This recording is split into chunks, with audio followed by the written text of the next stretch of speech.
Hey guys, welcome back to another McFarlane Toys action figure review. Today we're looking at Nightmare Spawn from the Hellspawn comic series. On the back of the box we have comic book art from the cover of the King Spawn Comics, issue 9. On the side we have a close-up of the same artwork. McFarlane toys are easy to remove from the packaging without having to tear anything open. But in order to get the stand out, you will have to cut open the plastic holding the stand in place. Nightmare Spawn was first introduced in the Hellspawn comic series, where Spawn is tempted by the demon Hell to be the ruler of a version of Earth that has been consumed by Hell. Spawn resisted the temptations until he was pushed over the edge, when the demon reintroduced Spawn to Billy Kincaid, a child serial killer who Spawn failed to assassinate when he was human. Billy would taunt Spawn, driving Spawn into a murderous rage, completing the transformation into the Nightmare Spawn. Spawn would eventually regain control, return alive on Earth, waking up from the nightmare.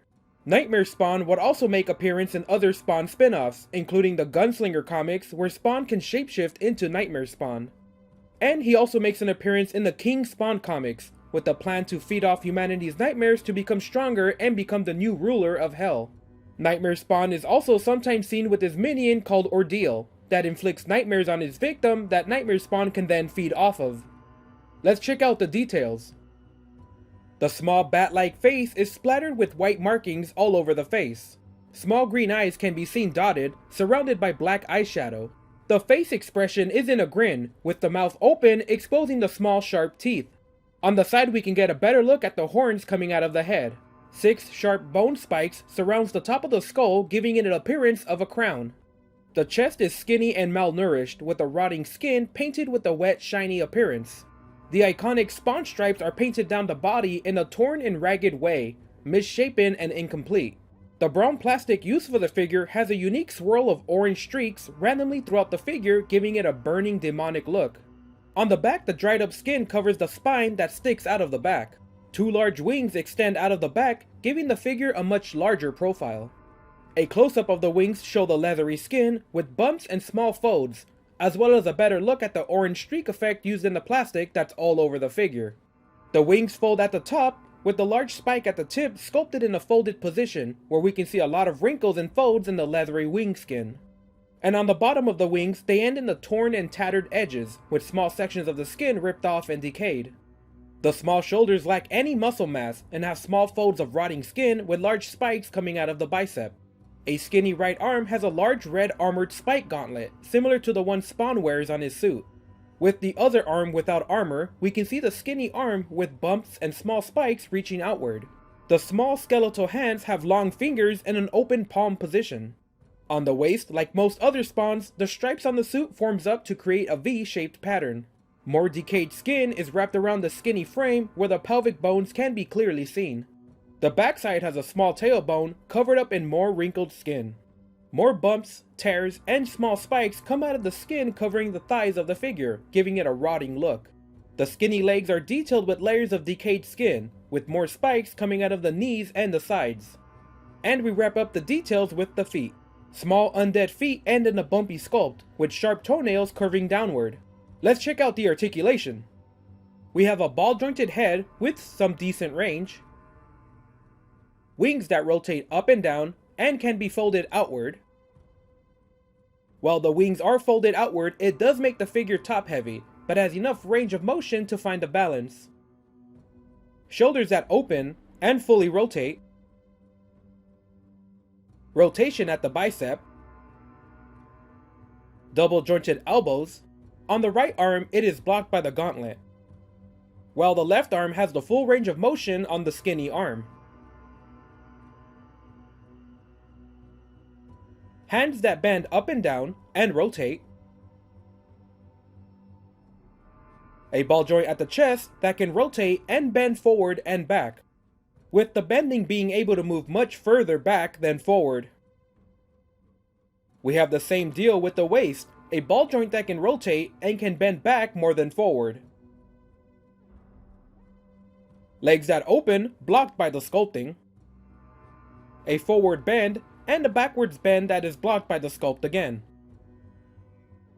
We have no thigh rotation at all. Double jointed knees that bend back. ankles that rotate and bend up and down, with toes that bend upward. One thing I did notice with the articulation is that the chest and waist both bend backwards much more than forward. So twisting the stomach of the figure around, the stripes even match up, it gives the character much more forward range without having to mod the figure. It's kind of a silly thing to do, but if you want more range, it works.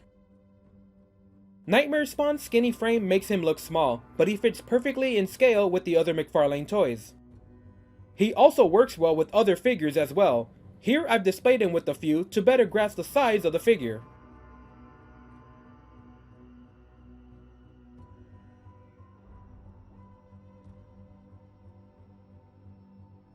As the only accessory, we get the McFarlane stand with the Spawn logo on it.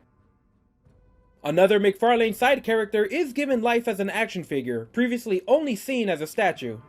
Nightmare Spawn only has a small impact in the comics, and only appears in a few brief times in a few different spin-off comic series. While this character has been introduced and drawn by different artists multiple times, I could not find a source for the action figure's appearance, as every other Nightmare Spawn I've seen has gauntlets on both arms and a cape, as seen on the back of the box. This might be a design based on the future appearance, but for now you have to wonder about the drastic change in appearance in the action figure form. With no accessories, the character's value comes from the included wings already attached to the figure. The wings give the figure a much bigger presence, and has a bit of decent articulation for some dynamic posing. The unique orange swirl plastic is a really nice effect on the figure, breaking up some of the brown skin with small added effects. The figure is covered in a great amount of details, as usual for McFarlane toys, with the rotting skin and having almost no part of the character uncovered by small bumps, rips, and spikes. My only complaint once again goes to the articulation. With small frame characters, the usual McFarlane toys articulation works out much better. But Nightmare Spawn is held back by a few issues, like the chest joints and the lack of rotating thighs.